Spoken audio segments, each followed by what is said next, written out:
California's Reparations Task Force has approved a plan to make cash payments to certain black residents and issue a formal state apology for slavery.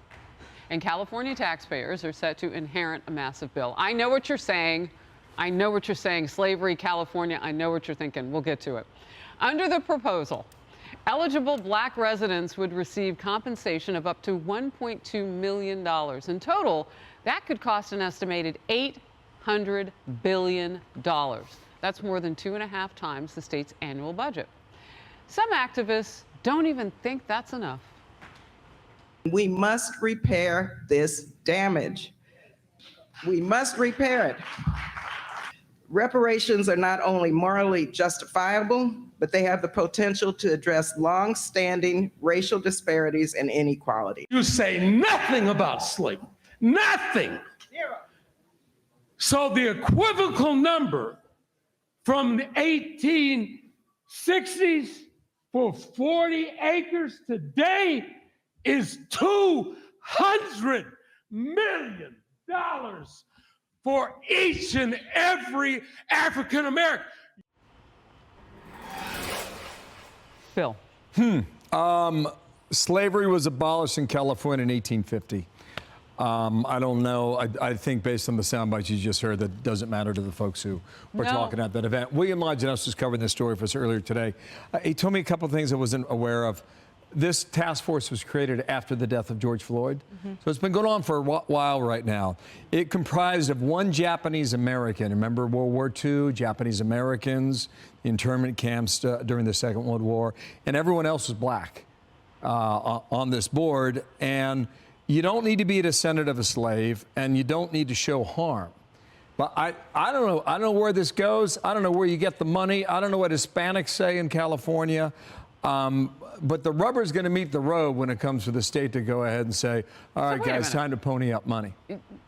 The reparations that man at that city council meeting was talking about, and reparations, I think, as most people understand it, somebody in your family had to be a slave. As I recall, when the original proposal was put out there, you have to prove that you lived in California prior to 1939, I think. Let me check that.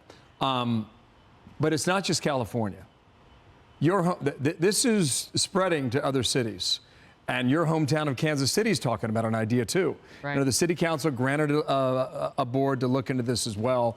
I think you're going to see this more and more frequently. Other diverse lanes, minorities will get involved, like the one Japanese participant and the one in California? I don't know. Are they open to do that? I think California, anything's possible. But again, when it comes, whether it's 1.2 million, which was, or 200 million, or 200 million, or even $100,000. Yeah. Right. Who pays and when? Talk to me about the legality of this. Right, and I just want to make sure that viewers understand, so that's left unresolved yet. So under the plan that this group has put forth over the last 2 years, this board was created by Governor Gavin Newsom. So it's unclear, unresolved, exactly who of the 2.5 million African Americans living in California would be eligible. Some argue, including at that meeting, that you would have to be a direct descendant from slaves. Others argue that simply those Californians affected by decades of racist policies should qualify, yes. How do you prove that? Exact dollar amounts would be left to lawmakers to decide after the commission makes its final report to the state legislature. That's at the end of June.